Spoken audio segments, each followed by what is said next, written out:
History what ifs. Columbian exchange never happens. What if Christopher Columbus's voyages never occurred, preventing the exchange of plants, diseases, and cultures between Europe and the Americas? To summarize what we'll be discussing today, I will be talking about what the Columbian exchange was and its impact on the West and the world. After that, we will dive into the short-term what ifs, 25 years after the event never happened, what the world would look like, and then after the long-term what if, how the West and the world would be permanently changed after if the Columbian exchange never happened. Following that, I will just give my opinion briefly on which I feel like would have been the better outcome. So you may be wondering what the Columbian exchange is, and so I will give a summary of it. According to Mr. Halleck, the Columbian exchange is the interaction and trade between the indigenous peoples of the Americas and the societies of Europe. Goods and resources were exchanged, along with the transmissions of diseases, ideas, people, and conflict between the two civilizations. Aman M. from Khan Academy said Christopher Columbus's arrival in North America created large-scale connections between Eurasia, Africa, and the Americas that still exist today. It also began a chain of events that drastically changed the environment, economic systems, and cultures across the world. As new markets and products came into the world economy, new patterns of production, distribution, consumption, and trade also emerged. We have the summary, but what caused the event even? Well, the voyages of Christopher Columbus began in 1492. A saying is 1492, Christopher sailed the ocean blue, I believe. Anyways, they set off in what we now call the Columbian Exchange. It's named after a title of Alfred W. Crosby's 1972 book that divided the exchange by plants, animals, and diseases. He called it the Columbian Exchange, so that's where it got its name. Christopher Columbus was commissioned by the Spanish to find a quicker way to Asia, which led to the discovery of the whole new continent, the Americas. This led to more exploration and colonization of the Americas, leading to trade and the transfer of disease, what we call the Columbian Exchange. The impact that it had on the world was grand. It changed a lot over the course of our whole new history and our modern world. It is what made the world it is today. As stated by the History Channel, the Europeans brought seeds and plants to grow old world crops like wheat, barley, grapes, and coffee in the fertile soil they found in the Americas.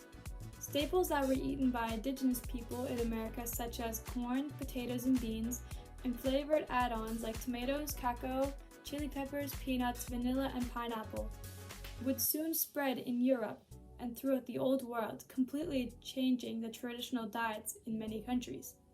Europeans also introduced to native people new weeds and pests, livestock, and pets. The Columbian Exchange also began the transatlantic slave trade, which devastated millions. Additionally, many diseases were transmitted. The pigs on Columbus's ships in 1493 immediately spread swine flu, which made Columbus and other Europeans fall ill and was deadly to the native Taino population on Hispaniola, who had no prior exposure to the virus. The indigenous of the Americas had none of the diseases that had long been most in Eurasia and Africa, such as measles, smallpox, influenza, mumps, typhus, and whooping cough, among others. The impact was most severe in the Caribbean, where by the 1600s, Native American populations on most islands had fallen by more than 99%. Across the Americas, populations fell by 50% to 95% by 1650. According to Britannica, it is likely that syphilis evolved in the Americas and spread everywhere beginning in the 1490s. Also, Native Americans hosted a form of tuberculosis as well. So this change of the spread of diseases happened both ways, but the Americas were unfortunately impacted the most. As for animals, horses, pigs, cattle, goats, sheep, and many other species adapted easily to the conditions in America. But a lot of the diseases also came with the animals, so that was a downside. Pigs went feral and sheep prospered, but only in managed flocks. Okay, so now that we know what the event is, what caused it, and the impacts it had on the world, now we can talk about the short-term what if.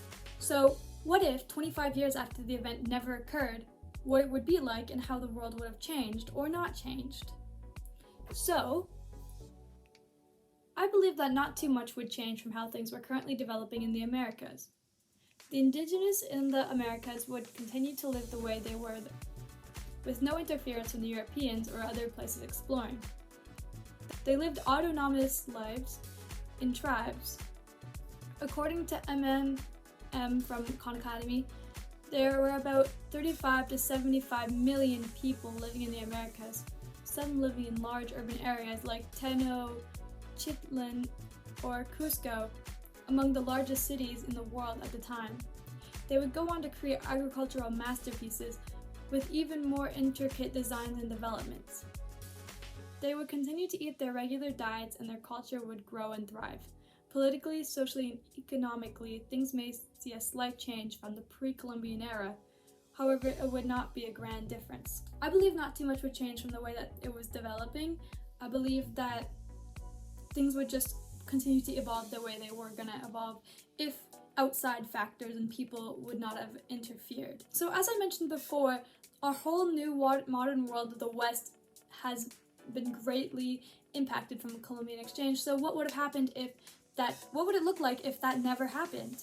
Well, the long-term global and Western implications of the different outcome would be that if the Columbian exchange never happened and Columbus never discovered the New World, the Americas would lack in animal product and the Old World and Europe would lack in agricultural product.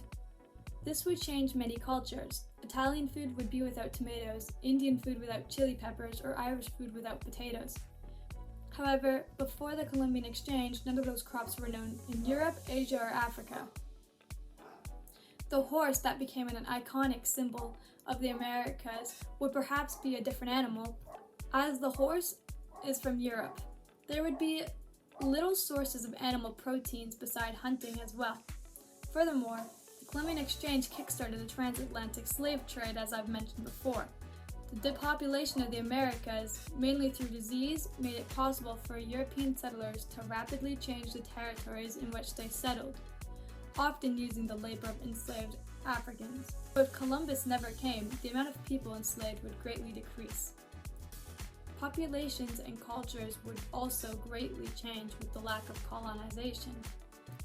The West would be completely different. The indigenous would be the dominant culture throughout, and it would be shaped through their way of life. Also, the diseases that spread and killed so many would have never done that. However, there would be a lack of immunity when the Americas would be visited or when they decided to explore. To add, the Vikings, such as Eric the Red, would most likely be celebrated as the first to discover the New World, as they're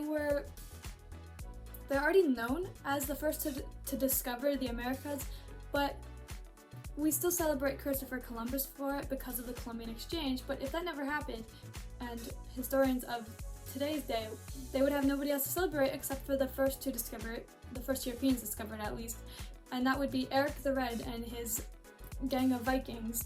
So that award would go to them, and maybe they would be more celebrated and recognized for what they did 500 years before Columbus ever did. Now I will discuss my opinions on which I think is better. Would it be better if Columbus would have never came over and explored, trying to find Asia but ended up in the Americas? Would it be better if that never happened and started the trades across the globe? Or would it be better if that had happened, leaving things the way they are? To form a proper opinion, one must look on both sides of history. In a retrospective account written in 1542, Spanish historian Bartolomé de las Casas reported that there was so much disease, death, and misery that the innumerable fathers, mothers, and children died of the multitudes on this island. They were talking about Hispaniola. In the year 1494. By 1506, it was thought that there were but 1/3 of them left. What happened in the Americas was very devastating. The spread of diseases and the immunity and the enslaved, it was awful. It was terrible.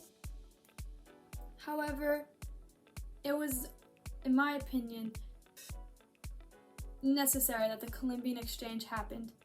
I believe that we should not discount any of the problems and the things that affected all of the indigenous people, or even the Africans who were traded due to colonization. And I believe that they should have been held accountable for their actions, and it's not excused, but the Columbian exchange was a great development for our world.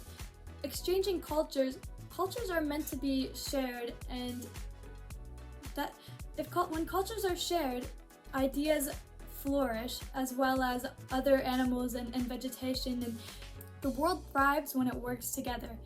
And the Columbian exchange is an example of that. Staples in other countries come from the Americas, and even something simple as the horse being an icon for the Americas, like, that came from Europe. Exchanging goods and ideas and practices and culture is what makes the world go round and thrive. That's how we develop and grow as societies, as seen all throughout history. Even in the Renaissance, it was when they discovered the ancient Greeks and Roman culture that they became more enlightened, and they started developing and evolving as a society again. When cultures and societies share and come together, that is how we progress in the world. And that is why I believe that the Columbian exchange was beneficial, even if the actions that happened in it were inexcusable and it was horrible. It had some good sides to it, and I believe that those sides were necessary to happen. This is why I believe that it is necessary that the Columbian exchange happened, but not necessarily good that it happened.